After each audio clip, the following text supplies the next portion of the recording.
Good morning, everyone, and welcome to this Leaders Debate on AI in Healthcare. It's a very exciting topic at the moment. There's a lot of promise, but a lot of hyperbole as well. But even more exciting, I think, is we're starting to see some early delivery happening in healthcare, and really beginning to see the real-world impact that AI can make. AI is obviously a very sexy topic, and it's certainly a first for advanced statistical techniques, but actually it does have its own unique issues that it raises, AI in healthcare particularly, that are worthy of debate. AI requires a large amount of data to work, and that brings with it issues of consent and privacy. But AI can also provide solutions, and the solutions it provides are often hidden in a black box, which can raise real challenges around explicability, reasoning, and a potential as well for hidden bias and error. Finally, AI is a potentially very powerful tool, so it has the capacity to really disrupt systems, as all innovations do, and this brings with it its own challenges, as many of us who have been involved in driving change will know. Now, unfortunately, two of the panelists that were going to join us for this debate today have had to drop out, but I'm delighted that Tom Pickering is here to join me today, and I'll introduce Tom shortly. I'm really delighted he's joining as a leading expert in the field of change and digital efficiency to give his thoughts on this subject. So today we've got around 25 minutes, and the format will be really a few minutes from Tom to provide some thoughts on this topic and set the scene for hopefully what will be an interesting discussion afterwards. We'll then have an open discussion about any of the topics that he raises, the themes that come up. But I'd really love to incorporate your thoughts as much as possible into this discussion. So please do enter any questions in the Q&A, and we can use these as a framework for discussion. So by way of introduction, my name is George Harston. I work as a stroke physician in Oxford. I also work as a CMO and lead innovation at an AI imaging SME, also based in Oxford. My background, I trained as a physician scientist, and my research was on advanced imaging in the field of sort of brain injury and in particular stroke. But over the last 3 years, I've been working on the real world delivery of AI in healthcare in both clinical and research settings across a range of conditions. Now, a brief introduction about Tom before I hand over to him. Tom has a vast experience in this field. He's a portfolio chair, a CEO, a former tech Silicon Valley executive, and an MBA masterclass leader. Tom, very impressive CV. He's been voted 2018 CEO of the Year and 2020's Game Changer Award, Turnaround Firm 2015 to 2020, and Consultant of the Year 2020. He's an expert in high-performance team development and has pioneered and launched a breakthrough leadership capability in 2006 called Thinking, which is, I gather, has turned around the performance of over 200 companies. Tom is a leading authority in this field and frequently speaks at tech conferences on the psychology of technology and artificial intelligence strategy. So we're particularly grateful that he's joining us today, and also touches on ethics, implications for business strategy, for people, and profits and investment. So Tom, I probably missed the whole little bit, but it's fantastic to have you here, and I'm very much looking forward to hearing your thoughts and talking more in detail about this topic. Over to you. Thank you very much, George. Well, I'm flattered to be here. I mean, I talk in some unusual scenarios, but I think this is something I'm really pleased to share my thoughts on. So, I think what I'm going to cover off is actually something a bit left of field. Some of the people aspects of technology and some of the roadblocks. And I think you mentioned winning thinking. It's actually mostly about psychology I'm going to share today, because psychology is actually what drives us. And if we I think one of my observations over the last sort of 15 years of turning businesses around is actually really understanding what drives us, particularly when things get difficult. And certainly the NHS has been under a lot of pressure. So I think some of these points I hope resonate. Albeit my style is to be quite provocative as well, to actually promote new thoughts. So I'm certainly not, I'm representing myself, in terms of sharing my thoughts and my experience. So I hope this is helpful. I think the real issue here is around misalignment, and I'll try and articulate why that happens, and how things like technology can become an obsession, and they're also full of blind spots, and how that manifests itself. So, and also, from a medical perspective, I guess my main claim to fame was actually my mother was a doctor, and I was formerly married to a nurse as well. And the two things that they both said consistently was, they want to spend more time with patients. Okay, and that really has been the thrust for a very long time. I'm going to talk about some of the issues around why that might not necessarily be one of the outcomes that we get to here, but also give some insight into actually what does drive us, and particularly around the technology side of this, and our self-awareness as well. Our self-awareness is quite critical. So I'm going to start off with a few statements, because it's all about the language we use. So even the title of this session, digital health, okay, or it's got an implication. It's a very loaded statement. The question is that inevitable? I challenge. No, I don't think anything should be inevitable. We should always have an open mind.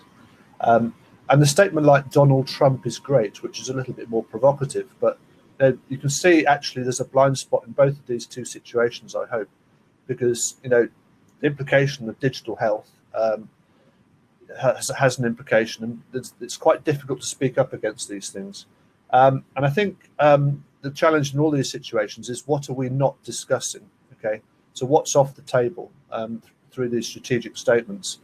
And so one of the more interesting AI talks I did was a talk to launch the Ethics Institute in the UK of artificial intelligence, and I opened that talk by talking about the statement ethical AI.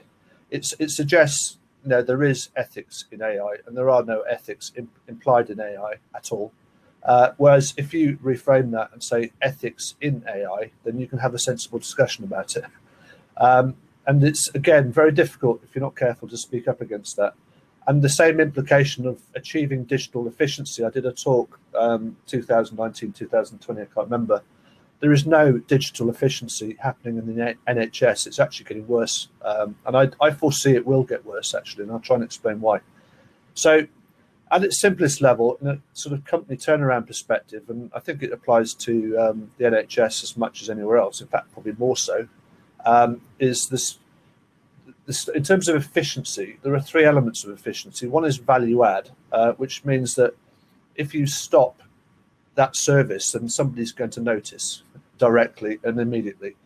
So if you take a cash point, there's no cash on the cash point. That you'll notice that immediately. The second one is non-value add, where you just can stop it. Now, non-value add actually can quite often be risk stages in processes, and they look like value add, but no one's got the courage to stop doing it. And I've done a lot of work in banks, for example, where they've really overstated that. But the more important one is business value add, right? Which is vastly overstated. And the whole discussion around data is around business value add. So this whole discussion, I'm sure everybody's been talking about the need for data, when in fact, the odd paradox is people don't need data. And I believe there's a really big challenge going on that debate needs to be kept open. People do not need much data to make decisions, and it doesn't mean they don't make bad decisions, and obviously a machine does. Now, what that does is it drives the business value add through the roof, when in fact it's not value add, because if you're not careful, that is actually non-value add, right? And so when I look at a bank turning around a bank process, for example, very similar to an NHS type process with the governance steps, making sure everything's safe and all the rest of it. Similar sort of regulation, well, different but similar. The business value add's vastly overstated.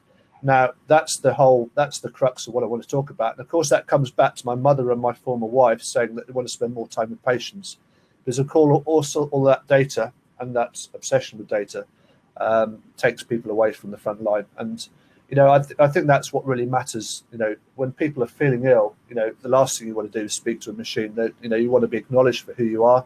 You want to be listened to, regardless of course, your colour of your skin, male, female. And there are real issues around that sort of thing that do need to be resolved. And it's about then treating, treating people in the most respectful way. So, and I think the thing around data as well is that people can operate quite comfortably with fairly incomplete data and spot trends, whereas machines can't.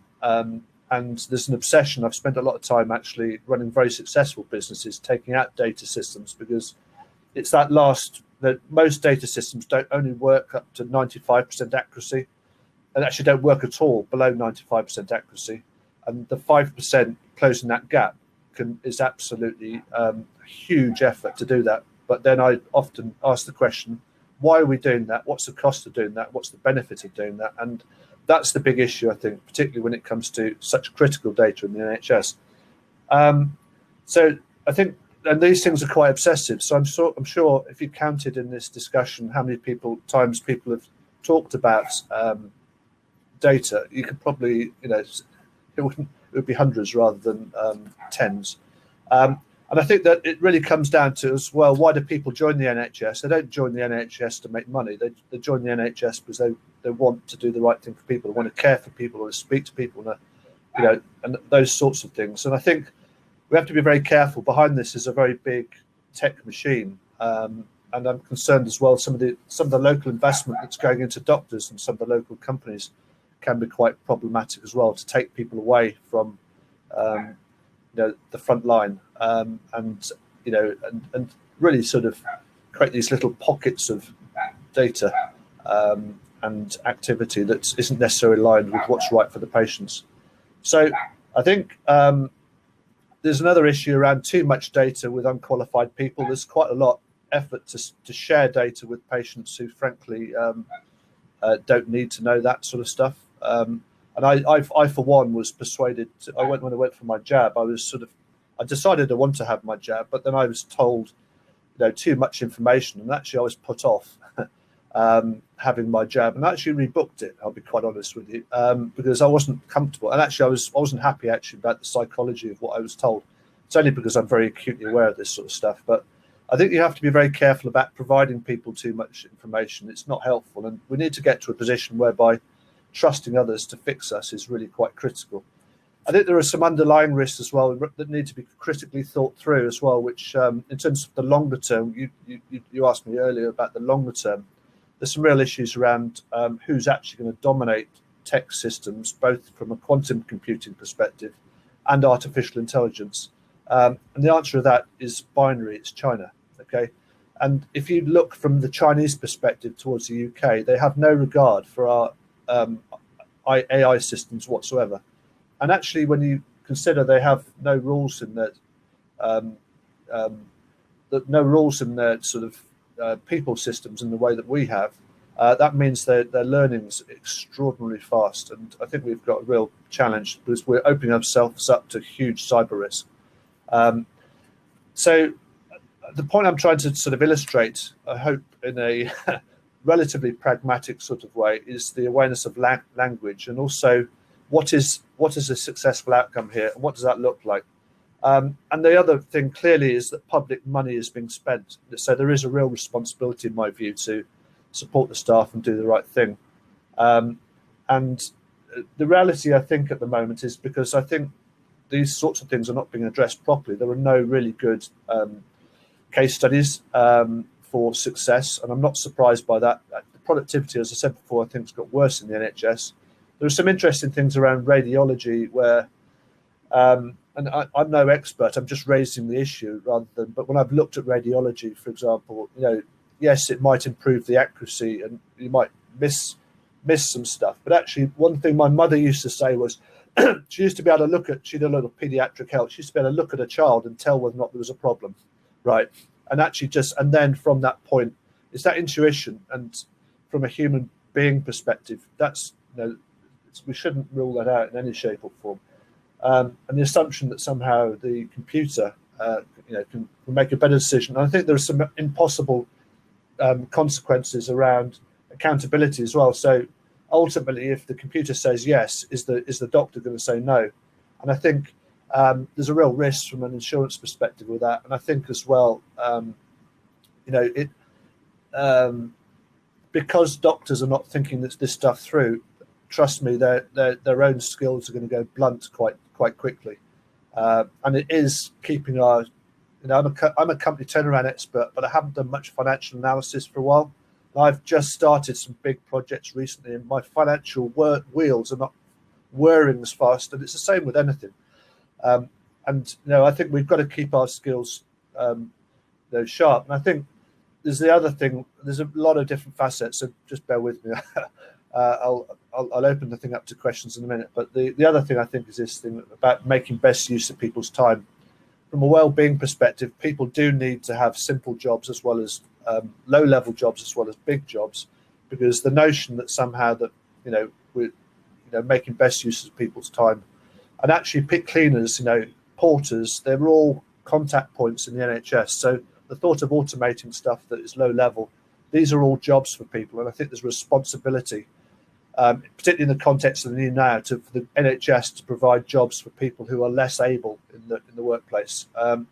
And there's some elements there which I can talk about around what I think are the elements of the new now that we should actually take on board rather than drive under the carpet. And I think some aspects of the technology as well is convenient to consider as being part of the new now, but actually I think it's actually recent old past. And I think a lot of these mantras, George, if I might say so, I think need to be challenged. So as you can see, I'm quite keen on open communication, right? So I've talked about some things here today that aren't being talked about at the NHS. So I sit on the reviews on the House of Lords group, and I don't hear people saying what I'm saying, George. Okay, right.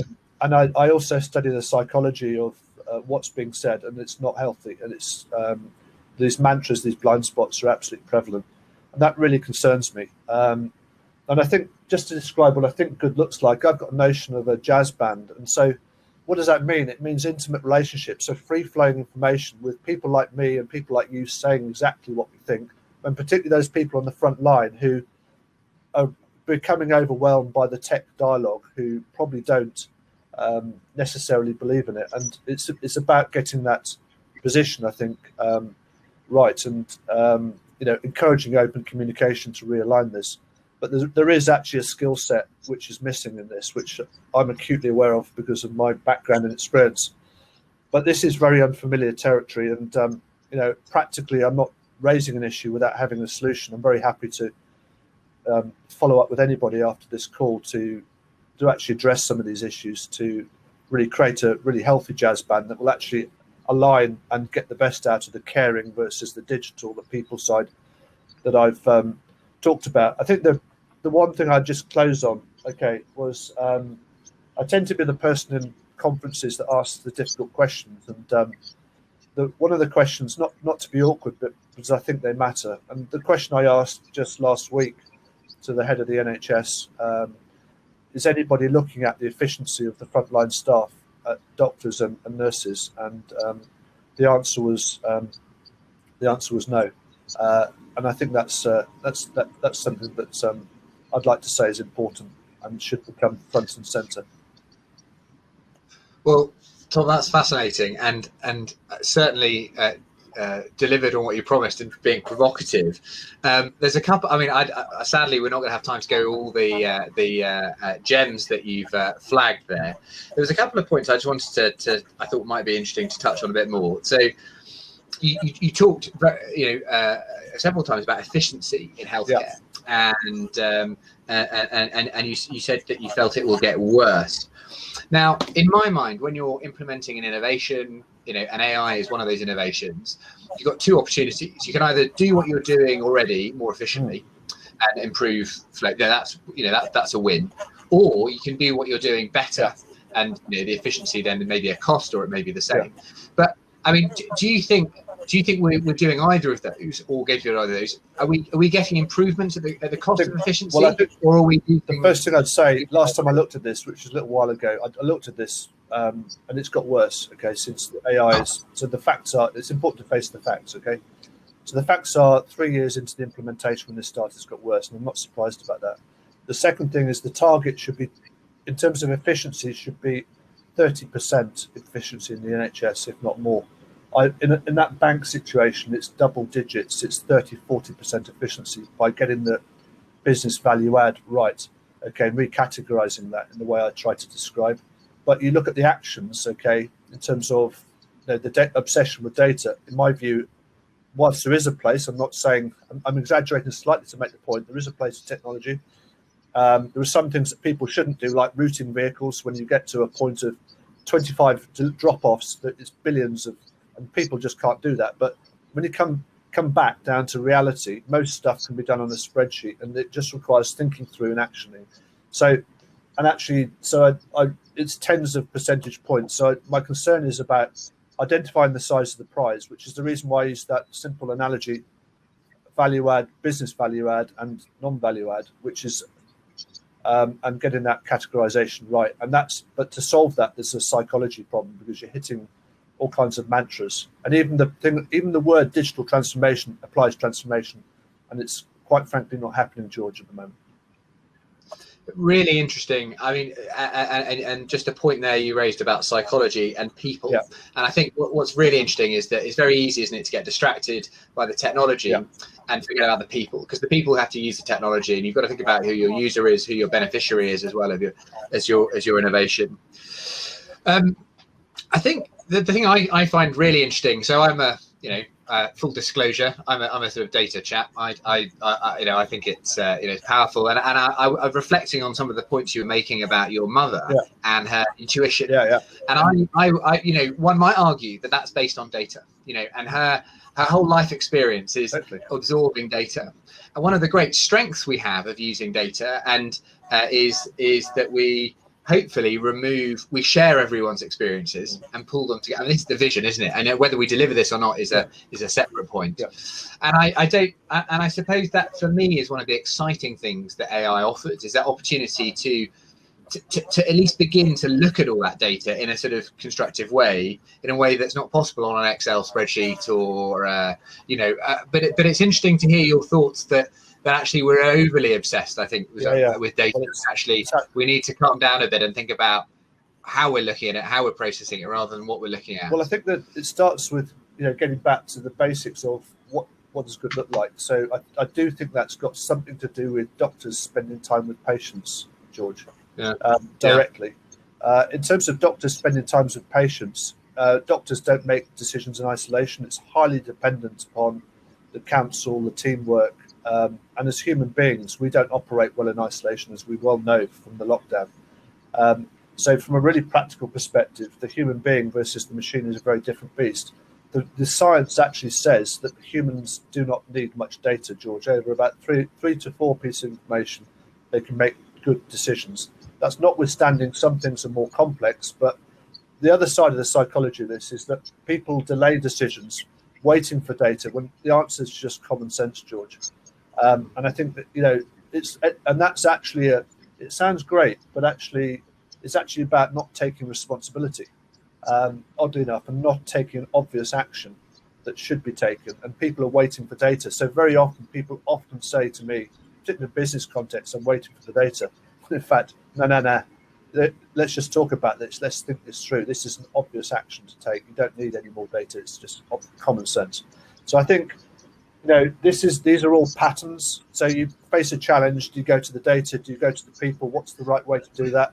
How do you actually get the best out of the people, assuming that the doctors are the way to deliver the value? Because AI is really, it needs to be understood what it is. Well, in the business business context, it's a great attack tool to take out your value add and compete at a much lower price, which I argue is very bad for the economy. And that actually pays the bills for the NHS, by the way. But from a contextual perspective, I think overall it really the notion that somehow people are machines and they need data to make decisions, I think is flawed. I think the other side as well is that the way the computer makes decisions is oil and water versus people. And so if you're assuming that interface is nice and simple, it's not. It's very, very messy, the psychology, and this is where the money is, and that's why it needs to be looked at, I think. And I think at the end of the day, in terms of managing risk, it comes down to doctors, really supporting doctors on the front line and the nurses, to make sure they have got everything they need to make good decisions. And if anything's undermining them in any shape or form, or challenging their accountability, or computer knows best, whatever, to use that British Little Britain sketch or whatever that came from, these are all, we need to make the doctors and nurses on the front line to feel 10 feet tall. So that's my concern, really, I guess. And also from a patient experience, what does it feel like as a patient? We're so reliant, we've learned this over the last 12 months, we're so reliant on our interactions with each other. You have to be very careful the way you change that. And certainly if I'm in a chatbot queue, my dolly gets thrown out the pram very quickly. And I think it does for a lot of people. Yeah, it's a really good point. It's very interesting, and that human from is always going to be key, I think, to delivering healthcare. Yeah. And I think you touch on another good point as well about the from my perspective as well. I'm again as an advocate of change, innovation, and particular AI, and use it in my practice. How we learn to use it and understand the information we're being given, and actually not trusting a black box or a binary output, and understanding the nuance and probability, and it's a complex decision system, and we need to understand how it's behaving. There's a couple of points I wanted to or a theme coming out in the Q&A, which is a parallel sort of thing really about operating change and digitization in the NHS, and the barriers to that. People, there's a comment about the challenges in general practice of poor infrastructure, and therefore enacting change can be very difficult. I think is my understanding at that point. And another comment as well about the scale of the projects that people talk about, and actually, maybe the opportunity is to do smaller incremental changes and evaluate, rather than the large scale transformational projects, which perhaps get talked about more often. And I wonder if you have any thoughts about that, and how you... Well, when I look at any situation, George, I look at the size of the prize, okay? So I think the size of the prize here, oddly enough, and technology does play a part in this, but it's being misused, as I've tried to articulate. I think the size of the prize is actually huge. It's double-digit improvements, which means people adding more value, right? And that's, I'm largely talking about doctors and nurses, frontline people actually adding more value directly to patients, to the tune of at least 20, 30, if not 40, 50%. So I think, first of all, the target is far too low, right? Secondly, the assumption that digital is part of that, a large driver of that solution, is flawed. I think it's a very easy, for the reasons I've just outlined, there's an obsession occurring at the moment. There's an obsession with data, and these will actually drive the metrics the wrong way. Trust me, I've got enough scars on my back to know that. That's notwithstanding, within that, okay, there are some things that definitely should be digitized, okay, or where there's some obvious opportunities. I think those are not the sorts of things necessarily that are being digitized at the moment. And so I think those projects really need to be thought through in a different way, with a different skill set, to help people take an objective view of what they are doing, and actually thinking about what's the outcome of what they're doing. And I think we're losing sight of what good looks like here. And so we've got this odd paradox. And I think the other concern is there's a big tech machine that sits behind this. And I truly think we've got to get a grip of it, and stand up and get, people are not stupid as well. So it's all very well saying, I'm actually probably one of the most technical people on this call. I'm a fellow of the Institute of Engineering Technology. So, but it's very easy to say, well, Tom's a Philistine, or Tom's this, or Tom's that, or try to recruit more tech people. And I see these debates dominated by tech people, and it really concerns me, because no one, you're going to disengage the people who really care. That's my concern. So I think this is a really important point you've raised here, Tom, about what's driving what we're doing, whether it's the technology driving, or is it the problems that are driving, and working out what the right solution for the problems is. It's neither. It's the flawed thinking that's driving this. We're acutely unaware, George, of what drives us. That's why I started off trying to give some insight into what drives us, and we haven't got control of that. Okay, so these mantras, okay, very quickly become a thought unchallenged becomes a fact. Okay, and that's, if you layer that on top, and if you're not aware of the psychology of statements like digital health, digital transformation. You try speaking up against these, you can't, and then you get the whole recruitment process feeding that, and you then start disengaging the frontline staff, and you then get unpredictable results. So I look at this psychology, and I can see it straight through. It concerns the hell out of me, and I'm really concerned that we need to get this back on track. And I'm saying that with a heart to actually support anybody on this call to try and get that right. I've got some very simple ways of doing that. I think we're running out of time, but that's a great point to finish on, is the that relationship between, as you say, thoughts, facts and truth, and the disconnect sometimes between them is particularly topical at the moment, as we see in all aspects, particularly in healthcare, around information and in our social media world. So Tom, we're running out of time, but thank you so much for a certainly provocative discussion, and a shame we've only had a fraction of the time that it deserves to discuss some of those points, but hopefully people will be able to follow up afterwards, and we've prompted some discussion. So thank you very much. Excellent.